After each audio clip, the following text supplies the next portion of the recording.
कोणत्या देशाचे राष्ट्राध्यक्ष युन सुक येओल यांना घटनात्मक न्यायालयाने पदावरून काढून टाकले आहे?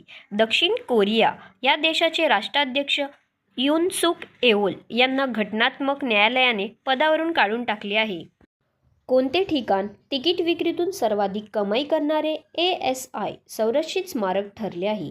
ताजमहल हे ठिकाण तिकीट विक्रीतून सर्वाधिक कमाई करणारे ASI संरक्षित स्मारक ठरले आहे.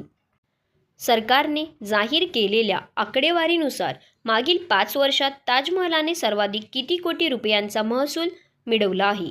सरकारने जाहीर केलेल्या आकडेवारीनुसार मागील 5 वर्षात ताजमहलाने सर्वाधिक 297 कोटी रुपयांचा महसूल मिळवला आहे. कोणत्या राज्यातील पंचकुला येथे विश्व भालाफेक स्पर्धा होणार आहे? हरियाणा या राज्यातील पंचकुला येथे विश्व भालाफेक स्पर्धा होणार आहे. हरियाणा राज्यातील पंचकुला येथे विश्व भालाफेक स्पर्धा कधी होणार आहे? हरियाणा राज्यातील पंचकुला येथे विश्व भालाफेक स्पर्धा 24 मेला होणार आहे.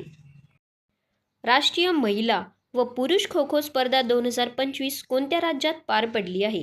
राष्ट्रीय महिला व पुरुष खो खो स्पर्धा 2025 ओडिशा राज्यात पार पडली आहे. राष्ट्रीय पुरुष खो खो स्पर्धेचे विजेतेपद कोणत्या संघाने पटकावले आहे? राष्ट्रीय पुरुष खो खो स्पर्धेचे विजेतेपद रेल्वे संघाने पटकावले आहे. तसेच राष्ट्रीय महिला खो खो स्पर्धेचे विजेतेपद महाराष्ट्राने 26व्या वेळा पटकावले आहे. राष्ट्रीय पुरुष खो खो स्पर्धेचे उपविजेतेपद कोणी पटकावले आहे? राष्ट्रीय पुरुष खो खो स्पर्धेचे उपविजेतेपद महाराष्ट्राने पटकावले आहे. राष्ट्रीय खो खो स्पर्धेमध्ये महाराष्ट्रातील कोणत्या जिल्ह्यातील तन्वी भोसले हिने स्पर्धेतील सर्वोत्तम खेळाडूचा राणी लक्ष्मीबाई पुरस्कार पटकाविला आहे?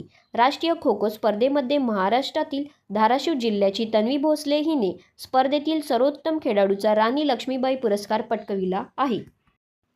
कोणत्या 2 देशाच्या क्रिकेट संघाने खेळवली जाणारी पतौडी ट्रॉफी इंग्लंड क्रिकेट बोर्डाने निवृत्त करण्याचा निर्णय घेतला आहे? भारत व इंग्लंड 2 देशाच्या क्रिकेट संघांमध्ये खेळवली जाणारी पतौडी ट्रॉफी इंग्लंड क्रिकेट बोर्डाने निवृत्त करण्याचा निर्णय घेतला आहे.